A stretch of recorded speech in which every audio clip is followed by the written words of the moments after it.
알레르기성 피부질환이 좀 취약한 것으로 알겠습니다. 자, 이제 분양가 아주 중요합니다. 어마어마한 고가입니다. 일반적으로 길러지는 개들은, 이제 애완 반려 목적으로 길러지는 개들은 뭐 한 2,000달러 정도면 구할 수 있어요. 현지 가격입니다. 그런데, 네, 어떤 특정한 우수한 혈통을 가지고 있는 쇼라인 같은 경우에는 1만 달러, 한 1,300, 400만 원 되죠. 정도의 가격이 드물지가 않고요. 특별히 대단한 훈련을 이미 받았거나 또는 그러한 훈련을 잘 마치는 것으로 기대되는 특수 혈통의 개체들은 10만 달러, 1억 3, 4천만 원을 호가하는 그 돈을 주고도 구하기 어려운 경우가 드물지 않습니다. 그래서 국제적으로 꽤 유명하다라고 하는 미국이나 유럽 쪽의 챔피언 혈통에서 나온 개체들은 그냥 강아지 한 마리에 2만 달러, 한 2,600~700만 원 정도 된다라고 보시면 됩니다. 만만치 않죠? 네, 한번 해보실까요? 네. 제가 이제 해외의 가격을 말씀드리는 이유는 국내의 개의 가격들이 뭐 혈통이라든지 이런 문제 때문에 뭐 복잡해요. 네. 네, 그야말로 좀 시장이 좀 지저분해요.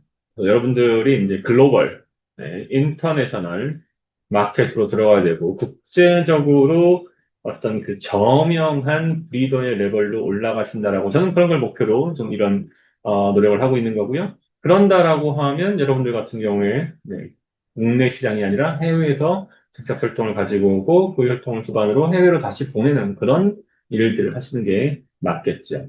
네, 참고로 원래 제가 이 저먼 셰퍼드 독 같은 경우에는 창시자가 있다 그랬죠? 막스 폰 슈테파니치. 근데 이 막스 폰 슈테파니치의 혈통을 그대로, 전통을 그대로 이어오고 있는 그 이제 일종의 독일 내 이 저먼 셰퍼드 독 브리더 연합이 있습니다. 보통 우리가 SV, 영어로 SV라고 하는데 여기에 소속되어 있는 브리더 같은 경우에는 국제적으로 가장 큰 인정을 받고 있고요. 보통 이제 독일 같은 경우에는 폰, VON이죠. 폰, VON이라고 붙어 있는 독일식 캔넬명이 따로 있습니다. 네, 일단 뭐 폰하우스, 뭐 폰바프, 폰 이런 식으로 이제 이렇게 붙어 있으면 독일식 캔넬명인데 그런 경우에는 국제적인 챔피언 라인을 많이 배출하는 것으로 널리 알려져 있습니다. 네. 특히 이제 유명한 부서들이 뭐 오르수스 폰 밥스라든지 레머 폰 피체 이게 어떻게 읽어야지 독일어는 너무 어려워. 네, 하여튼 몇몇 저명 부서도 있고 미국 같은 경우에도 이제 독일에서 물론 가지고 오긴 했지만 미국 쪽에서 다시 이제 이 창달시킨 라인들이 둘셋 정도 있습니다. 그래서 폰 바이즈 캔넬 같은 경우에는 K9이라고 하죠. 미국 분견들을 배출하는 것으로 아주 유명하고요. 그것 이외에도 뭐 로얄 캔넬이라든지 리틀 웨스트 저먼 셰퍼드 같은 브리더 캔넬들이 저명합니다. 물론 뭐 미국 이외에도 사실은 이제 독일 옆에 붙어 있는 체코, 특히 체코가 동물 쪽에 아주 이 강력한 파워를 발휘하는데요.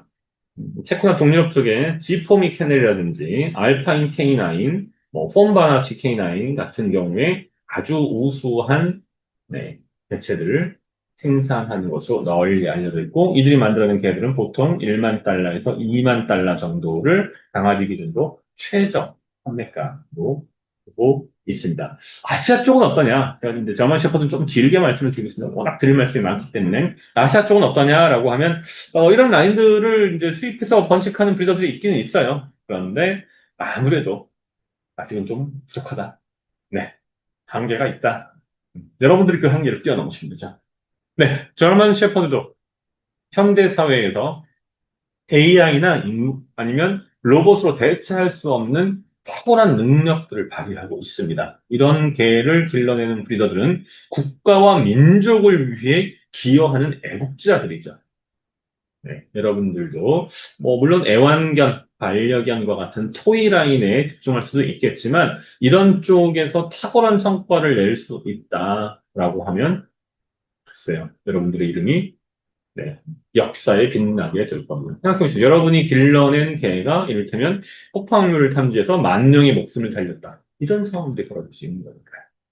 네, 이상 저먼 셰퍼드 독이었습니다. 브리더를 위해서 일합니다. 퓨저 인큐베이터 센터장 신용주 박사였습니다.